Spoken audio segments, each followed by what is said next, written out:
Hey there, everybody, and welcome back to Utility Sports. Today, we are coming at you with the second round mock draft here. We have the first round up on our channel. There is a card for it right here for you guys. Go check it out if you haven't already, because this builds off that first round. In order so these picks make some sense to you guys, you need to go watch that. Make sure you understand who we went with for your team in the first round so that the second round, they can build off that, look to improve the team even more, and take them to the next level. And before we jump into today's video, I just want to remind each and every one of you guys that we do have a jersey giveaway on the channel right now. It is a Trevor Lawrence Jacksonville Jaguars jersey. He's going to be the first overall pick. It's a nice black one, completely free to you guys. All you have to do is comment on today's video and subscribe, and also hit that like button on today's video in order to get entered for the jersey giveaway. If you do those three things right now that take a total of 10 seconds, that's all you have to do. I'm going to give you guys a couple seconds right now as I'm talking to go do that before we jump into the video. Please, guys, it really means a lot to us. We just hit 2,000 subscribers. You guys have been absolutely killing it for us lately. And hopefully we're going to come at you guys with more jersey giveaways in the future. So this is going to be the place that you want to be subscribed to maximize your chances of winning a jersey here from Utility Sports. Now at pick 33, we got the Jacksonville Jaguars. Round one, they grabbed Trevor Lawrence first overall, and then you see they drafted a safety at pick 25. So now, how are the Jaguars going to come back and really build this thing up? Question for me is that left tackle, Cam Robinson. I don't think he's going to be back as a Jacksonville Jaguar. However, Tevin Jenkins, Jalen Mayfield here, those two are both right tackles to me. So it really comes down to Liam Eichenberg and Dylan Radins. And I think the Jaguars go with the potential pick here on Dylan Radins. I think that there's a lot of potential that he could be a franchise left tackle there. If he's given a real spot where he can land, develop a bit, and grow as a left tackle, I think the Jaguars are the perfect fit for them. Their future is so bright that they're going to take some chances on some guys. And if they can hit on some of these picks, they're going to be moving really rapidly in the right direction. I think the Jaguars get a good one here at 33. Now at 34, I got my New York Jets. For those of you who do not know, I am a New York Jets fan. I've lived through some terrible seasons over the last decade or so.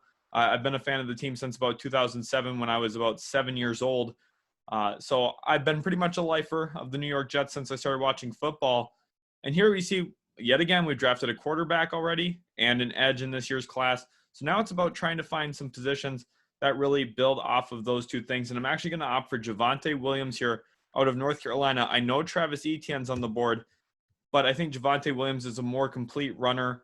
To be honest, I think that Etienne is a much better pass catcher than Javonte Williams. I think Etienne is maybe a more complete back than Javonte, but I think the New York Jets really need someone who's going to be able to ground and pound the football. He can run inside and outside the tackles. I think he splits the guard tackle hole very well. He's a compact physical runner, and I think he fits into the New York Jets scheme with LaFleur a little bit better than Travis Etienne does.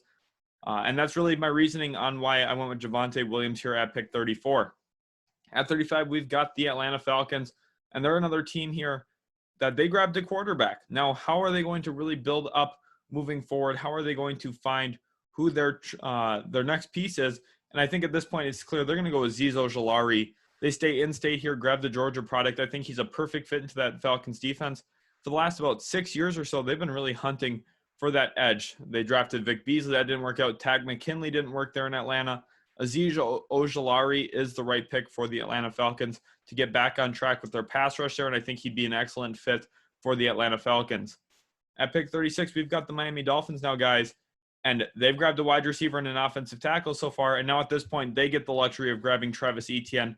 Like I said, I think he's the more complete back. I think he fits in better there in Miami than he did in New York. I think that they have a more complete roster at this point. I was very surprised the breaking of the Kyle Van Noy news. However, the linebacking board has already thinned out quite a bit now at this point. Grabbing running back here, they've much improved their offense. That's really where they need to grow around Tua Tagovailoa, is improving that offense. Etienne's going to go a long way in helping them do so. At pick 37, we got the Philadelphia Eagles here, and they're a team that could really seriously look at Kyle Pitts in the first round. However, in this mock draft, they did not grab Kyle Pitts. They grabbed a wide receiver. That was going to be about trying to figure out ways to continue to improve this football team. Linebackers are a really big need. I also think that they could use some cornerback help, some safety help as well. Let's take a quick look at who is available in the cornerback area. Greg Newsome, the second's here. Aaron Robinson, he's a slot cornerback. He could fit into Philadelphia, but I think at this point they would opt for Newsome, the second out of Northwestern. He's more of an outside corner. I think he kind of fits more of that prototypical build you're looking for at the NFL level, and he comes in at pick 37 to the Philadelphia Eagles, and I think he's a good grab for them. They need to find a guy opposite of Darius Slay, and I think he gives them that here at pick 37. The Cincinnati Bengals at pick 38, they grabbed their offensive tackle for Joe Burrow. Now it's going to be about trying to find other ways to improve this football team. And at this point, with the way the board's fallen, I wouldn't be surprised if they go offensive line again and they take the risk on Wyatt Davis here. I know he's injured. He had an injury in the college football playoffs, but he is the second best run blocker in this class, in my opinion, only behind Penei Sewell, who is a top 5 pick in this class. This way, the Bengals get both of those guys. They get Penei Sewell at 5, Wyatt Davis at 38. Their run blocking, much improved. Joe Mixon, who got an extension last year, is going to be singing Kumbaya from the top of his rooftop. He's going to be so happy about this. And also, the Bengals get much better on that offensive front when it comes to protecting Joe Burrow as well. Wyatt Davis is a requisite pass blocker. I think Penei Sewell has the chance to be a really great pass blocker in the NFL. And the two of those guys coming into that offensive line, you're looking at a much improved Cincinnati Bengals offensive front. At 39, we've got the Carolina Panthers here. They grabbed a tight end in the first round. Now it's going to be about trying to figure out that offensive tackle spot. And at this point, I think that they would opt for Tevin Jenkins out of Oklahoma State. I do think he's the most talented offensive tackle left on the board. They have Taylor Moton, who's a free agent. They're going to have to figure out how to protect whoever that franchise QB is going to be, whether it's Teddy Bridgewater, whether it's a rookie this year in the class, or potentially someone like Deshaun Watson. They're going to have to figure out the tackle spot. Tevin Jenkins comes in, gives them a legitimate right tackle, and maybe a couple of years down the road, he could maybe kick over to left tackle. I'm not going to rule that out, but I think he's more of a sure thing at right tackle. At 40 now, we've got the Denver Broncos here, and this defense is all up in arms. I think there's going to be a real changing of the guard here on all 3 levels of that defense. Justin Simmons is a free agent as well. I think it's worth looking at the safety spot here, but I don't necessarily see them going with it this early. Like I said, the linebacker spot is thinned out a little bit. Maybe Dylan Moses goes at 40.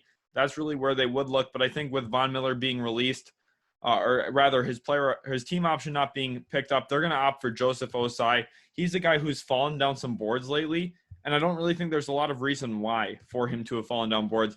I think that the edge class is just a little so-so in general at the top. So I think that some of these guys are getting pushed down because there's not a lot of drop-off between the number 1 and number 6 pass rusher in a lot of ways. So Osai going here at 40, I think is a very good grab for the Broncos. He's a guy who could very well be a day 1 pick in the first round, and they get him here at 40. At 41, we got the Detroit Lions, the Motor City Kitties here, and they got their quarterback in round 1, the guy who's going to supplant Jared Goff at some point. And now it's going to be about trying to find some weapons that these guys can throw the ball to, and that's going to be Rondale Moore here out of Purdue. I think that he is a very nice fit in Detroit. It does sound like Kenny Golladay is going to be a real emphasis point in bringing back there for Detroit. Their GM, Holmes, just talked about this the other day, that they plan on probably franchise tagging and looking into long-term contract extension talks with Kenny Golladay, that he's at the forefront of their plans at this point. And Rondale Moore is going to be a guy who can complement him very well. Marvin Jones, I don't know if he'll be back in Detroit, but it sounds like Rondale Moore with Kenny Golladay is going to be the move for Detroit, at least in the short term. At 42, we've got the New York Giants. They grabbed a wide receiver themselves in the first round. They grabbed offensive tackle Andrew Thomas last year. I think at this point, they got to look back onto the defensive side of the ball, and I think specifically cornerback is really where they're going to look. And at this point, they're going to opt for Kelvin Joseph. He has been flying up boards as of late. I wouldn't be surprised if he flew himself up into a late first-round pick as well. Watching the film on Kelvin Joseph, I think that there is some raw potential there. He's got that prototypical frame. He's got real outside ball skills. I think he's got the ability to undercut routes. And the Giants, they're looking for another guy who can play across from James Bradbury. And I think Kelvin Joseph here at 42 could be a really exciting piece for that Giants defense. He has real ball skills. Now, him and Asante Samuel Jr., I would have a hard time distinguishing between the two of them, but I think Kelvin Joseph has more momentum coming into the offseason. I think he could see him jump over guys like Aaron Robinson and Asante Samuel Jr. when it comes to the actual NFL draft. At 43, we've got the San Francisco 49ers here. They've already addressed that cornerback spot. Now it's going to be about trying to find other ways to improve this football team. And I think here they go with Liam Eichenberg out of Notre Dame. I think he's just too good of a talent for them to pass up here. Trent Williams, will he be back? Will he not be? That's yet to be seen. But I think at this point, San Francisco finds their long-term tackle. Worst case, Eichenberg just sits for a year, gives him some time to develop into that left tackle spot as well. I think he's going to be the long-term replacement for Trent Williams, whether it's this year or the year after. We'll see, but I think he'd be a really good fit there in San Francisco. Now 44, we have the Dallas Cowboys, and they're another team looking for maybe that long-term offensive tackle. Jalen Mayfield's here. However, I don't know if I necessarily see Lyle Collins kicking over to left tackle in order to make room for Jalen Mayfield at right tackle. I just am not sold on if I fully see that yet at this point. So the one place I do want to look is that safety position. And I'm actually going to opt for Javon Holland here. Now, I don't think he has an elite trait when it comes to the NFL, but I think he's going to be requisite. He has the requisite talent at every aspect of football that you need to be a quality safety in the NFL. And the Cowboys have issues in their secondary. They addressed part of that with grabbing a cornerback in round 1. Here they grab a safety. Xavier Woods, he's a free agent. I just don't expect him to be a Dallas Cowboy next season. And at this point, they have to look at a way to address that. Javon Holland is the pick here for the Cowboys to do so. At 45, we have the Jaguars again on the board. Their 4th pick in the top 45. This is why the future is so bright there. And at this point, it's really between 2 positions for me. I think cornerback is a really big need. Trey Herndon did take a step back this year as their slot corner. I think Aaron Robinson would be in the bill here, staying in-state. Asante Samuel Jr., another in-state prospect. I think the 2 of these guys are really big considerations for them at this point. However, I do think Pat Freiermuth is the selection based off what people believe his potential to be. I think that there's a real chance that he could be a day 1 pick, even pick 32 possibly. I wouldn't be surprised if a team did value going up and grabbing him, making sure to get him, because I think there's some real potential there as a complete tight end. He can pass block, he can run block.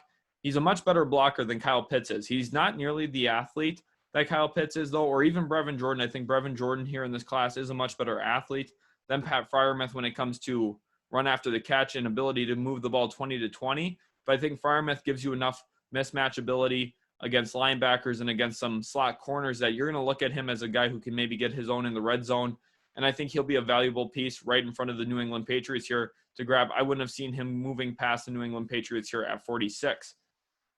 Now with the Patriots here at 46, though, I'm looking at this team, and to be honest, they have a lot of different needs at this point. Wide receiver, a very big need. It's been a big need for the last 3 years now for this team. They also could use a tight end, but the 2 top tight ends are off the board at this point. I don't see Brevin Jordan going in the 2nd round. I'm looking at this defensive line, and I'm actually going to opt for a guy out of USC, Jay Tufele here. I think he fits perfectly into that nose tackle, what they're looking for there, someone who's going to really impact the run game. He comes into New England. He's going to have an immediate presence there. The last few years, they've been playing guys like Lawrence Guy. They've also had Danny Shelton in there. Just not enough production out of that nose tackle spot there in Bill Belichick's defense. They're getting some linebackers back in Dante Hightower. McCourty's are going to be back. You're also maybe looking at a Kyle Van Noy reunion there in New England at this point. And we had them actually draft a first-round linebacker before the Van Noy news broke. So you're looking at a much improved Patriots defense already just with the returns. And now Jay Tufele comes in, put him in the middle of that defense up front, and you're looking at a much improved New England Patriots defense going into 2021.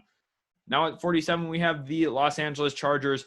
And again, we see Jalen Mayfield here not going off the board. He's sliding yet again. And I just don't really see it very likely that he would go to the Chargers, especially with them already grabbing a tackle at this point. I think for them, they're going to be looking at that edge position, and that's going to be Jason Away out of Penn State. My reasoning why: Melvin Ingram's a free agent. They need to look at some ways to save some money. They probably want to make some other moves in free agency, and I just don't think Melvin Ingram really fits into what their long-term plan is at this point. Away comes in. He's going to be opposite Joey Bosa early on in his career, gives him some time to develop, but also gives him a real pass rush option that could open up things for Joey Bosa on the other end as well. I think that this is a high upside, low risk pick for the Los Angeles Chargers at this point. Worst case, you're getting some solid play out of Jason Away, and there's some real potential there as well that athletically he grows into a really nice edge in the NFL. At 48, we've got the Las Vegas Raiders here now, and again, it's got to be all about defense for this team. They grabbed the linebacker at round 1, but the other issue too now is they just moved on. They cut Gabe Jackson today, and there's reports that they're looking to move Trent Brown. So could they look at that offensive tackle spot? Very likely they could. Jalen Mayfield would be a guy that I would consider for them. However, not quite yet in my estimation. I think instead they would go into the interior offensive line And at this point, they would opt to go with Creed Humphrey. Now, I know that's a center pick, but I think that there's potential he can move around. The interior offensive linemen are usually pretty versatile. Centers can kick to guard pretty easily. In fact, it's quite an easier position to play. Yes, you have to pull a little bit more. There's some issues there with the agility sometimes. But at the same time, it's much easier. You don't have to get your head up after snapping. You're kind of set into your stance a little bit earlier on. And I think centers can make that adjustment to guard if need be. Gabe Jackson getting released and possible news of them moving on from tackle opens up an offensive lineman pick for them here in round 2. Now the 49ers, who made headlines this week, grabbed J.J. Watt in free agency. They're on the board here. They grabbed a running back in round 1. Now, at this point, cornerback has got to be the pick. There is no other correct answer other than cornerback. Aaron Robinson's not going to be a fit because he is a slot corner. Instead, they need to go with an outside guy. Asante Samuel Jr. is just that, out of Florida State. His father made a living playing that cornerback spot in the NFL on the outside as a guy who's a playmaker, undercut routes, took the ball away, and I think Asante Samuel Jr. has a lot of those same characteristics and traits. I think we could see him be a really solid NFL corner. Will Patrick Peterson be back there in Arizona? At this point, I'm leaning towards no, he will not. And I think that the Cardinals address that position by going with a cornerback either in round 1 or round 2 this year, and Asante Samuel Jr. makes a lot of sense here in round 2. At pick 50, we got the Miami Dolphins now, and this is their 4th pick in the top 50. The scary thing about them is they were almost a playoff team last year. I'm very surprised by the Kyle Van Noy news. Once again, I can't iterate enough how surprised I was by that, but I think that they opt to go here with Dylan Moses, the linebacker out of Alabama. He's an athlete, can go sideline to sideline, and they really now badly need to address that linebacker spot. I was looking at the Dolphins as a real landing spot for linebackers in the class to put someone next to Van Noy in that Dylan Flores defense, but with Van Noy no longer there, I think it's a really, really big need, perhaps one of their biggest needs on that team now to address that linebacker spot. They need to be strong up the middle. They've got great cornerback play. I think that they could get a little bit more out of their edges, and I think adding one more linebacker next to Van Noy would have really accelerated this team. However, no Van Noy there really opens up a need at linebacker. Dylan Moses comes in at pick 50. 51, we got the Washington football team. They went with their franchise quarterback here, and they're not going to be picky about the offensive tackle. They are just going to go Jalen Mayfield. I know I have the concerns about right tackle, but he comes in. He's going to be a piece. They're going to be patient in some developments of some of these guys. And if he's not their franchise left tackle, that's okay. They'll play him at right tackle. They'll figure out the left tackle thing. They'll try and get their guy at left tackle. But at this point, at 51, Jalen Mayfield is the right pick for the Washington football team. Now at 52, we have the Chicago Bears. Still a quarterback needy team. Expect this pick to maybe be moved for Sam Darnold. There are some real reports out there that Joe Douglas is listening to offers on the quarterback there for the New York Jets, which makes sense. I just don't see the two of them really having that long of a marriage any longer. I think that Sam Darnold's going to find a new team to play for, and I think Joe Douglas is going to pull the trigger on a move to get him out of New York.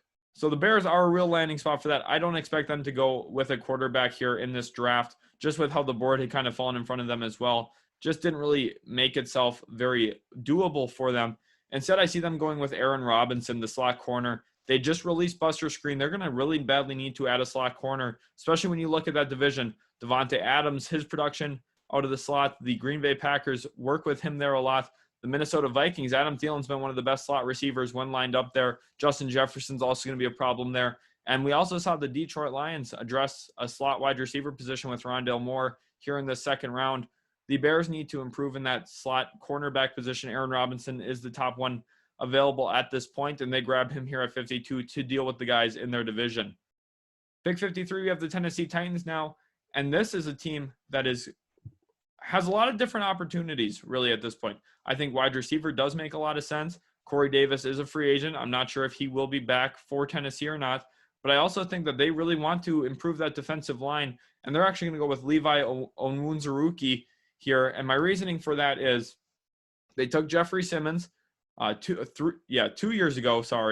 They took this past year another piece on that defensive front. And in the first round here in this mock draft, is what I mean to say.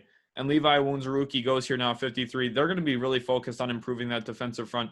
both to stop the run game and to get after the quarterback more. I think Onwuzurike out of Washington has some good potential there in both of those areas.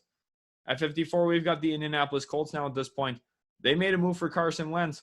They addressed wide receiver to help him out as well. Now it's going to be about trying to go to that offensive tackle spot, see if you can get some help there. But we've seen this board really thin out quickly. So now it's going to be about looking maybe on the cornerback position.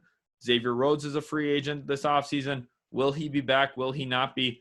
That's yet to be seen. I think that they could also really look at the edge. I think that they need to get more pressure as well. And they're going to also go with another Washington guy. They're going to stay in the same division here. Joe Tryon out of Washington as well, former teammates with Onwuzurike. The two of them stay now in the AFC South together. Tryon to the Colts and Onwuzurike to the Tennessee Titans. At 55, we have the Pittsburgh Steelers on the board now. And this team, they have a lot of options as well. I talked about that in round one for them, that they could really look a variety of ways. I think cornerback is a real need. Joe Hayden starting to age. I think that they could really use a new face there in that team. But also, edge is a really big need. But Dupree, he's a free agent. Are they going to be able to afford keeping him?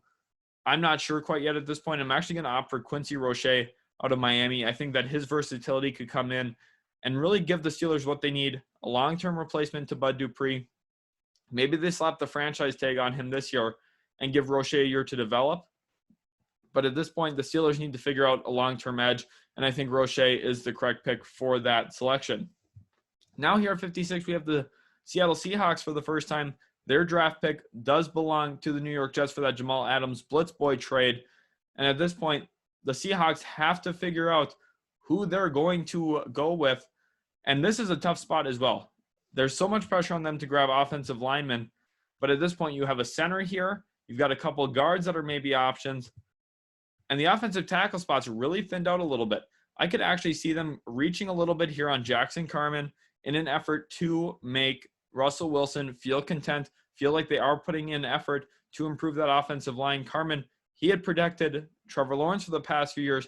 Now he's coming in, has a big responsibility being the left tackle for Russell Wilson there in Seattle amidst some of these trade rumors.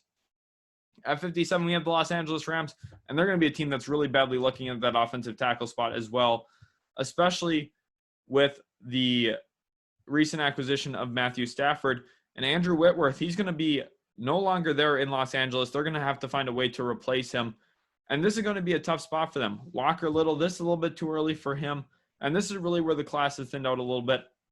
I could see them going James Hudson out of Cincinnati. So that is the way I'm going to mock it at this point. However, there isn't a pick I'm necessarily in love with at this point. The tackle class is very strong in a lot of ways. I think that the second round has some good early depth. However, it does thin out pretty quickly after the first 3 or 4 guys go in round 2. At 58, we have the Baltimore Ravens now on the clock.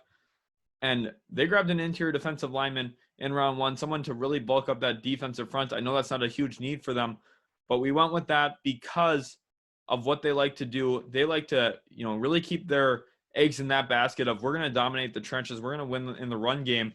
And I think that they're going to be focused here again on trying to continue to be great along the trenches. And they're going to opt for Carlos Basham Jr. out of Wake Forest, and my reasoning for that is they need to find a replacement to Matthew Judon. He wants supposedly $20+ million a year. I see him more in the range of getting 13 to 15 million. However, that is still a very, very large payday for a guy like Matthew Judon. I just don't find a way that Baltimore is able to look themselves in the mirror and say, hey, we can keep Judon and make this work with Lamar Jackson, what his contract extension is going to look like. They're going to be shelling out a lot of money at that quarterback spot. And now it's about trying to thin down the roster in ways that make sense and that they can save money. And Carlos Basham Jr. as the replacement to Matthew Judon is one of those ways. At 59, now we have the Cleveland Browns here. They grabbed a very good linebacker in round 1. Now at this point, they're got to be licking their chops here with Richie Grant still on the board out of UCF. I think he is the top safety still available. This is the third safety we've had go in the draft now at this point, and it comes out of really big positional need. Yes, I know they have Grant Delpit, but he had a serious injury, and they'd also this year been relying on Andrew Sendejo at the safety position. They made a move for Ronnie Harrison last year. I just don't know if I see any of those as long-term options other than Grant Delpit. I think they go Richie Grant here out of UCF, really address that safety position. They need to continue to build up that defense, especially while that offense is moving the ball so well with head coach Kevin Stefanski calling plays. At pick 60, we have the New Orleans Saints, and they are a team, like we say in every single video now. They're tough to mock because they have so many positions that they could be moving on from. Marshawn Lattimore could be on his way out. Marcus Williams at safety is going to be on his way out. They need to improve in a lot of different ways, and they need to save a lot of money against the salary cap. I wouldn't be surprised if this team trades down a couple times too to open up more roster spots for some of these draft picks to save more money, because they need to make some moves, because otherwise they're going to struggle to put a team together moving forward. At this point, though, I do think that they will strongly look at that wide receiver position, and I actually think that they'll look at Chatarius Otwell. He's not necessarily a prospect I love as much in this class. He's very thin, very frail, but I could see the New Orleans Saints making a move on him, moving on from Emmanuel Sanders, trying to save some more of that money against the cap. And he comes in at pick 60, and I think he's a solid option for New Orleans. I think Sean Payton would probably get the most out of him. At 61, we have the Buffalo Bills here. They grabbed linebacker to replace Matt Milano in round 1. And now at this point, you got to really look at that running back position. And I think that there's a guy here that seriously fits into what they do under offensive coordinator Brian Daboll, and that is Kenneth Gainwell out of Memphis. He is the best pass-catching running back in this class, and I don't even think it's particularly close. This guy, I mean, he's a legit running back that could line up in the slot. He's a guy who can really route run, can run a variety of routes, angle routes, Texas routes, wheel routes, out routes, in routes. He gives you all of that at the running back spot, and I think he would be the perfect complementary running back to guys like Zach Moss and Devin Singletary, who they already have there, but also a great fit with Josh Allen. Everything that Buffalo does is going to be in the best interest of Josh Allen moving forward, and he is the selection for them at 61. Now at pick 62, we have the Green Bay Packers here. Offensive tackle, a serious need. David Bakhtiari still coming back from that injury. But like we've seen, the board's thinned out. I just don't see them making that kind of reach here at this point. I think that they'll essentially go to the cornerback spot and take a chance here on Ifeatu Melifonwu. I like him out of Syracuse. Syracuse had a really strong secondary this past season. A lot of guys played themselves into probably top two-day picks in a lot of ways, Andre Sisco being one of them.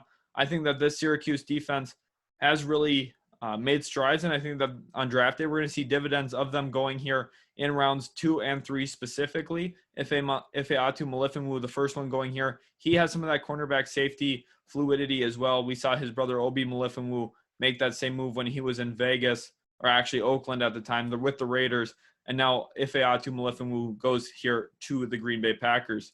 At pick 63, we have the Kansas City Chiefs, and they're going to be looking along their offensive line. They've got some center options here in Landon Dickerson, Trey Smith, Josh Myers, and I think that they will ultimately pull the trigger here on Landon Dickerson. I think he's the top offensive lineman still available at this point. They feel really good about grabbing him. They'll figure out where he's going to play, if he's going to really go along that offensive line as a guard or a center. I would be surprised if he's a center year 1, but I think there is some room for him to grow into that, being the center for them long-term. Austin Ryder, their current center, I just don't know how sold they are on him being their long-term center, so I think that's why it makes some sense, gives them some flexibility up front as well. We saw Patrick Mahomes having to run a lot in the Super Bowl, and they don't want that. They want Mahomes to have time to throw the football, and they also want to improve their run game. I think Clyde Edwards-Helaire could have a better season moving forward if they address that offensive line, Landon Dickerson being the pick now at 63. And at pick 64, we have the Tampa Bay Buccaneers. They already went with an edge. I think that interior defensive line is a spot that they would look at this point, but I also think that they are going to be very cognizant of that situation at wide receiver with Godwin. He will either be a Tampa Bay Buccaneer next year, or he's going to take a huge payday somewhere else, possibly the New York Jets, Jacksonville Jaguars. All these teams are going to be in play on Chris Godwin. He's young yet as well. The Buccaneers, they're going to have to figure out what that is, but by draft day, we will know which direction that they're going to go. And I think at this point, I'm going to opt for Nico Collins out of Michigan being that wide receiver. I think he gives you a little bit of versatility. They need a guy who can complement Mike Evans, and that's what they bring in here. Make sure you guys check out our round 1 version of the mock draft here that built off of this. This mock here in round 2 built off that one is what I mean to say.